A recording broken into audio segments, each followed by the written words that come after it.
Kehadiran aplikasi TikTok di masyarakat menuai pro dan juga kontra. Platform yang diisi oleh video-video berdurasi singkat ini dikenal karena video joget ataupun lip sync, sehingga banyak yang beranggapan bahwa TikTok ini tidak berfaedah alias tidak bermanfaat. Tetapi kini video edukatif mulai muncul juga di TikTok. Mulai dari cara mencuci tangan yang baik dan benar di tengah pemberitaan soal virus corona, tips olahraga dan juga pembelajaran. Meskipun demikian, penggunanya juga harus bijaksana ya dalam memilih konten untuk ditiru, karena ada pula konten yang berbahaya. Berikut laporannya.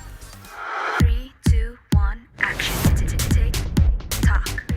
Selain informasi tentang virus corona, ada satu hal lain yang sedang viral di Indonesia, yaitu TikTok. Bagi yang belum tahu apa itu TikTok, TikTok ini bukan media sosial, melainkan aplikasi distribusi konten asal Tiongkok. Mulai dari anak-anak hingga pemimpin daerah, dari penyanyi lip sync hingga tarian di tengah bencana banjir, semua sedang dilanda demam TikTok. Kok bisa ya? Karena trendingnya itu kan makin ke sini, makin ke depan orang tuh makin suka sesuatu yang misal kalau baca artikel nggak mau panjang-panjang, atau baca penjelasan, ini kebiasaan buruk sebetulnya, cuma baca judulnya. Jadi makanya untuk video yang durasi panjang pun lebih disukai video durasi pendek daripada yang durasi panjang, karena misal ngelihat videonya satu pengguna TikTok cuma berapa detik, selesai lalu beralih ke video populer yang lain, itu kan jadi banyak macam yang bisa ditonton. TikTok mengklaim rata-rata pengguna TikTok di Indonesia menonton lebih dari 100 video per hari. Dan dalam satu bulan, ada 22 juta pengguna di Indonesia yang menonton video di TikTok. Popularitas platform ini akhirnya dimanfaatkan Lembaga Kesehatan Dunia atau WHO untuk mensosialisasikan kampanye pencegahan penyebaran virus corona. Tetapi konten apa yang banyak dilihat pengguna TikTok di Indonesia? Kami menanyakan kepada beberapa pengguna TikTok di Jakarta.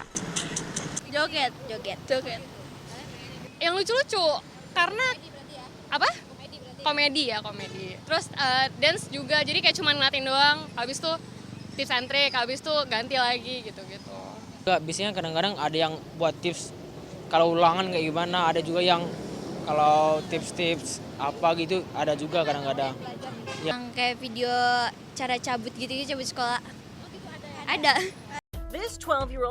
Seperti dikatakan Nadia, konten negatif pun bisa ditemukan di aplikasi ini. Kasus terakhir yang meresahkan adalah Skull Breaker Challenge. Tantangan ini telah melukai banyak orang di berbagai negara. I couldn't feel my legs, my feet, nothing. I was numb. Korbannya diantara lain seorang murid sekolah di Venezuela, 2 remaja di Kanada, dan 2 remaja di Amerika Serikat. Masing-masing dari Alabama dan Miami. Mereka mengalami cedera cukup serius dan mereka harus dilarikan ke rumah sakit. Video ini kemudian mendapatkan respon dari Kementerian Komunikasi dan Informatika. Ya, Kominfo pertama-tama tentu saja melakukan patroli siber ya, mengecek konten yang ada di setiap platform media sosial. Dalam konteks terakhir yang seperti TikTok, itu kita cek seluruh isi konten TikTok di tanah air tentu saja. Seperti challenge tadi yang dihebohkan itu School Breaker tadi. Kami sudah cek melalui patroli siber, tidak ada konten challenge itu yang dilakukan oleh orang Indonesia. Ada memang video tersebut, tapi video itu video luar negeri yang kejadiannya di luar dan kemudian beredar di tanah air. Kami juga sudah sampaikan kepada pihak aplikasi TikTok, kalau menemukan konten serupa atau mirip yang membahayakan dirinya sendiri maupun orang lain dalam upaya challenge tadi, pastikan itu dihapus. Kalau mereka tidak menghapus, ya kami yang ambil tindakan yang lebih jauh, yaitu kemudian memblokir aplikasi tersebut. Setelah sempat diblokir sementara oleh Kementerian Kominfo pada Juli 2018 karena mengandung konten berbau pornografi, TikTok kini memperketat pengawasan terhadap konten. Dari kita sebenarnya ada yang namanya panduan komunitas, yaitu aturan intinya yang menggarisbawahi apa yang boleh dan tidak boleh ada di TikTok. Kalau suatu konten ditemukan itu tidak sesuai dengan aturan komunitas, itu bisa di take down. Dan untuk menerapkan aturan itu kita punya teknologi ya yang akan memfilter konten, dan juga ada sumber daya manusia, tim human reviewer yang mereview 24 jam dalam sehari gitu ya, pokoknya setiap saat. Setiap platform pasti datang dengan 2 sisi, bisa positif, bisa negatif.